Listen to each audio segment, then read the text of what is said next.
Guys, welcome back and you all are watching bank nifty by TGG. आज हम लोग discuss करेंगे आज मार्केट में कैसा गया कैसा नहीं रहा, और साथ ही साथ कल के दो स्टॉक्स हम लोग रेफर किए थे और वो कैसे काम किया। इनफैक्ट तीन स्टॉक्स रेफर किए थे, कैसे काम किया और नेक्स्ट कल के लिए क्या हो सकता है कैसे नहीं हो सकता है, क्या करना है, ये सारे बात को लेके आज मैं फिर से डिस्कस करूंगा। पहले बता दूं, कल वाला मेरा वीडियो एक बार अच्छे तरीके से देख लीजिएगा, मैंने क्या कहा था और किस रेंज पे मार्केट काम किया, कहाँ से क्या काम किया, ये थोड़ा सोच के काम कीजिए। क्योंकि हमेशा मैं बोलता हूँ, हम लोग कोई भी बाय या सेल रिकमेंडेशन नहीं देते हैं। जो भी रिकमेंडेशन है this is only for knowledge, study and fun purpose. This is my personal view.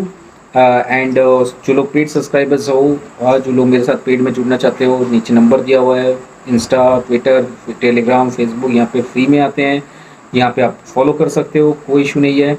अगर आपको कुछ करना ही है, आप एक बार अपने फाइनेंशियल कंसल्ट से कंसल्ट कर लीजिए, एक बार नहीं तो 1000 टाइम्स कर लीजिए, फिर हमारे पास आइए, कोई दिक्कत नहीं है। उनसे नहीं होता तो फिर आइए, पहले मत आ जाइए। और दूसरा बात मैं हमेशा कहना चाहता हूँ, ये मार्केट पे आपको ट्रेड करना है तो आपके पास कैपिटल होना बहुत ज़रूरी है। एक बात और मैं डिस्कस करना चाहता हूँ, इस मार्केट पे बहुत कोई लोग आते हैं मेरे पास और कहते हैं सर मैंने अपना 20 लैक्स 30 लैक्स गवा दिया मार्केट पे, मुझे जल्दी से जल्दी रिकवर करवाइए, आई हैव करेंटली 10 लैक्स मोर। मैं हमेशा कहता हूँ, जो गया सो गया। आपके पास 10 लैक्स है, फ्रेश कैपिटल है, आपका माइंड सेटअप सही कीजिए, किसमें ट्रेड करना है बोलिए। आपको नहीं समझ में आता, मैं आपको 3 ऑप्शन देता हूँ, high risk high return, low risk low return, moderate risk moderate return. क्या चाहिए नहीं चाहिए आप बताओ मेरे को। लेकिन वो 20 लाख का अगर प्रेशर आप डालोगे और जल्दी रिकवर करने बोलोगे तो शायद हो सके ये कैपिटल भी जाए। This is normal fact of the market. अगर आप सोचते हो मेरा वो जो एनालाइजर था वो सही नहीं था, गलत था, ये आपकी चॉइस है, आपने गलत चुना। गलती हम लोग से भी होती है, लेकिन ऐसा नहीं है रोज़ हो जाए।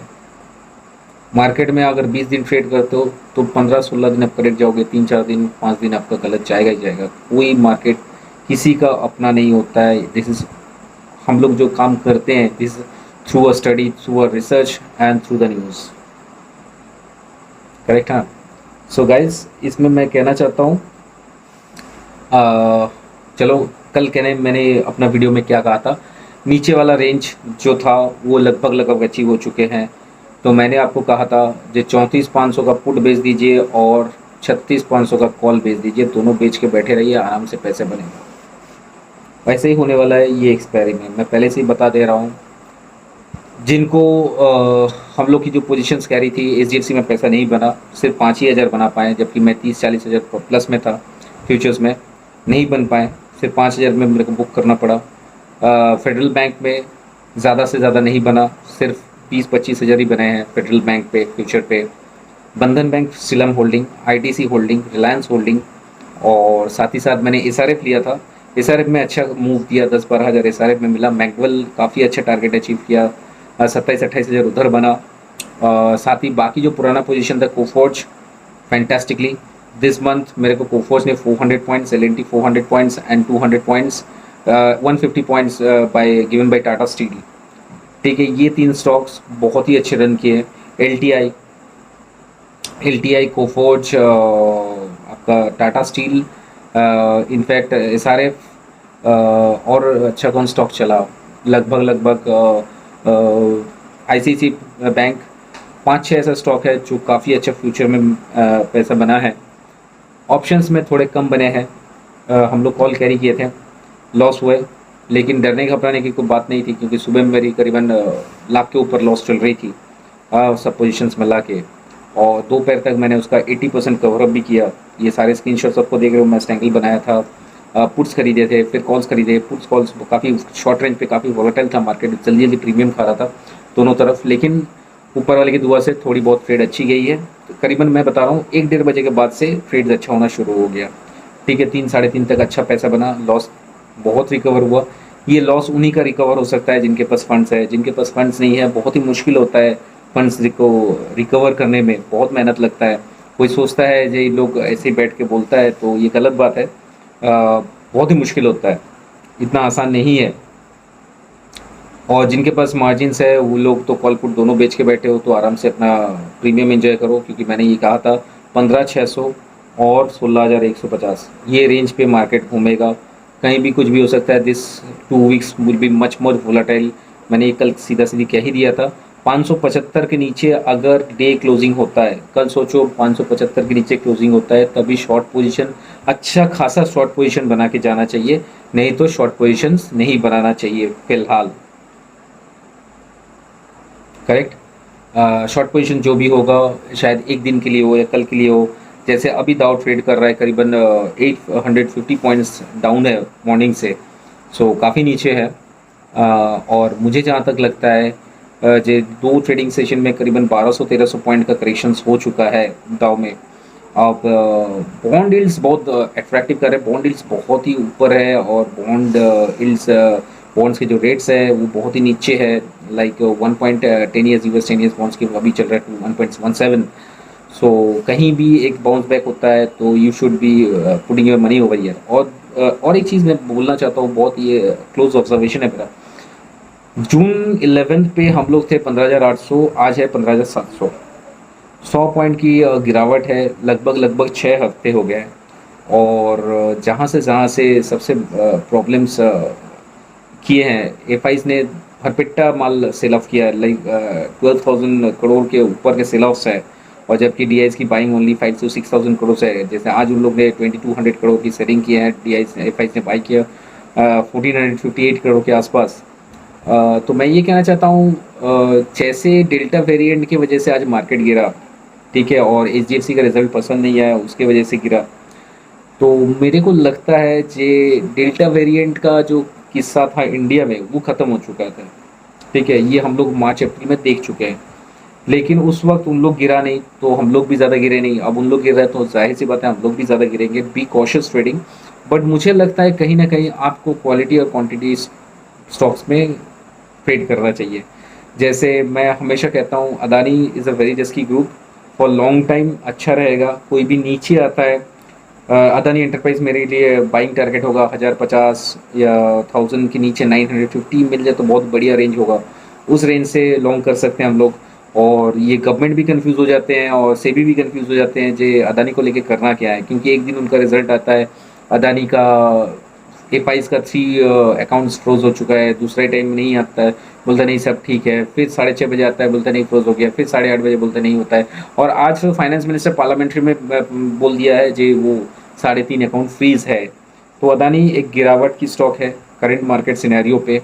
ग्लोबल मार्केट भी गिर रहा है तो अदानी भी गिरेगा, जाहिर सी बात है। कल बजाज फाइनेंस का रिजल्ट है, तो बजाज फाइनेंस पे नज़र रखना है। मुझे लगता है एक बजाज फाइनेंस में भी डीप आ सकता है थोड़ा बहुत, लेकिन अगर निफ्टी डे एंड पे क्लोजिंग होता है 15,575 के नीचे तो ही आपको शॉर्ट करना है, वरना लॉन्ग पे ही रहना है। ऐसा नहीं है सारा माल बेच बेच के निकल जाओ। उल्टा मैं कहता हूँ, अगर 600 के ऊपर बंद होता है थोड़ा बहुत खरीद के भी जाओ, आपको पैसा बनेगा, पैसा मिलेगा। और मैं हमेशा कहता हूँ trade with the levels. Option traders बहुत वोलेटाइल है, तो अगर आपको डर लग रहा है तो ऑप्शन से हट जाओ कुछ दिनों के लिए, एटलीस्ट 1 वीक के लिए। क्योंकि नेक्स्ट वीक को मुझे लगता है रिलायंस ICICI बैंक का मार्केट पे रिजल्ट फिक्स आएंगे, और मुझे लगता है कि नेक्स्ट वीक तक ये मार्केट बैक टू 15,800 900 के आसपास चले जाएंगे। ये 1-2 दिन का पेन है, कुछ बड़ा ऐसा कुछ कारण नहीं है। The only reason is delta variation, delta increases over there as well as the inflation fear is always there. तो ये 2 कारण था, और साथ ही साथ सबसे जो बड़ा कारण था वो ऑयल डील तो सैंक्शन हो गई, लेकिन उन लोग ऑयल में जो 4.5 मिलियन बैरल पर डे का जो बढ़ाया है, वो अगर कहीं ना कहीं 1.5-2 मिलियन होता तो सही रहता, क्योंकि उन लोग ऑयल सप्लाई बहुत बढ़ा दिए, जिनकी वजह से ऑयल अब स्टॉक्स में देखोगे या क्रूड ऑयल पे देखोगे काफ़ी बड़ा गिरावट है, 6% 8% की गिरावट है। तो ज़्यादा ऑयल गिरना भी खतरा है, ज़्यादा बढ़ना भी खतरा है। ऑयल हमेशा एक स्टेबल रेट पे चलना चाहिए मेरे हिसाब से। सो गाइस, कल फोकस रहेगी हम लोग की 15,600 575 के आसपास, और नीचे की तरफ अगर क्लोजिंग होता है 15,575 के नीचे 3:30 बजे, तो आपको शॉर्ट करके लॉन्ग काट लेना चाहिए। फिर हम लोग जाएंगे 420, 15,420। अगर वहाँ पे क्लोजिंग होती है तो सीधा सीधी 15,000 का पुट खरीद लेना, क्योंकि मंथली एक्सपायरी फिर वहीं पे जाके कहीं होना चाहिए, हिसाब वही बोलता है। और अगर नहीं होता है तो फिर 15,900 के ऊपर आ जाएगा मार्केट। सो ये 2 दिन का पेन था। मुझे लगता है आपको अब क्वालिटी स्टॉक्स चुन लेना चाहिए, क्योंकि ग्लोबल मार्केट अच्छा करेक्ट हो रहा है। हम लोग थोड़ा बहुत करेक्ट हुए हैं, ज़्यादा करेक्ट क्यों नहीं होंगे, इसका भी कारण है। बिकॉज हम लोग जो चीज़ के लिए करेक्ट हो रही है बहुत चीज़ झेल चुके हैं। एंड वी आर, मुझे कहीं लगता है we are much more stable then the global market.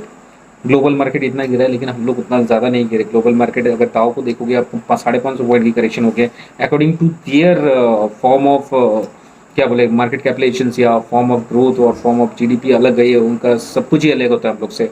सो उन हिसाब से देखें 550 पॉइंट अगर उन लोग करेक्ट होता है तो हम लोग को तो निफ्टी में 1000 पॉइंट की करेक्शन होनी चाहिए, लेकिन मुझे नहीं लगता ये हुआ नहीं है अभी तक और शायद होगा भी नहीं। अगर देखोगे लास्ट 6 वीक्स में सिर्फ आज के दिन पे हम लोग 100 पॉइंट्स ही गिरावट है, और that too only for 2 HDFC brothers, Bajaj finance, L N T बोले Infosys as well as TCS। ये 5 स्टॉक्स 6 स्टॉक्स हैं जो आपको 75% मार्केट पे फॉल आज दिखा है। बाकी मिड कैप्स पे सही चला, कुछ इंडेक्स पे स्टॉक नहीं था वो अच्छा चला। इंडसलैंड भी थोड़ी गिरी है, कोई बात नहीं, हाइब्रिड स्टॉक्स है, कहीं नीचे आता है तो 980 900 हाँ 980 75 के आसपास आता है तो आपको शायद बाई कर लेना चाहिए वहाँ पे, क्योंकि ये गिरावट मुझे नहीं लगता है ज़्यादा दिन सस्टेनेबल है। अगर सस्टेनेबल है तो मुझे 575 के नीचे क्लोजिंग चाहिए, 575 और 430, इस 2 रेंज के नीचे क्लोजिंग मिलेगा तो सीधा 15,000 बाय जुलाई 29 देख लोगे।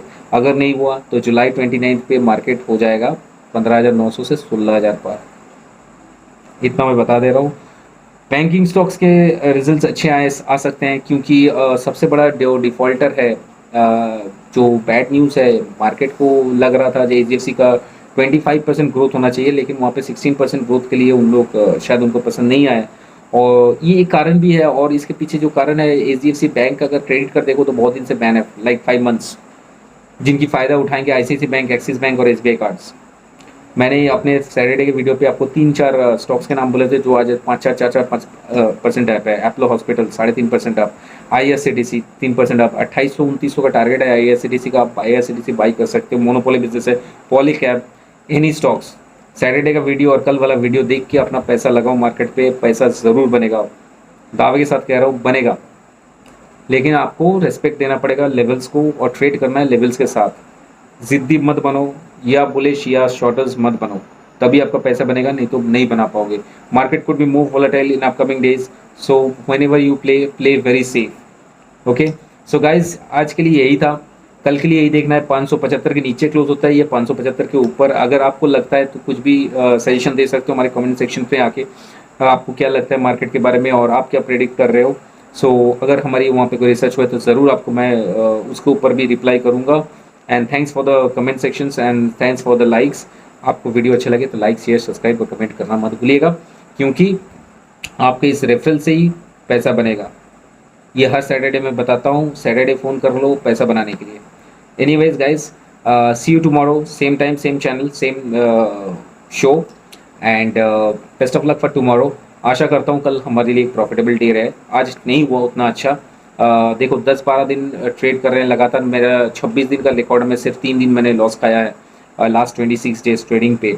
जो लोग मेरे साथ ट्रेड करते हैं उनको पता है ऐसा होता है, ठीक है।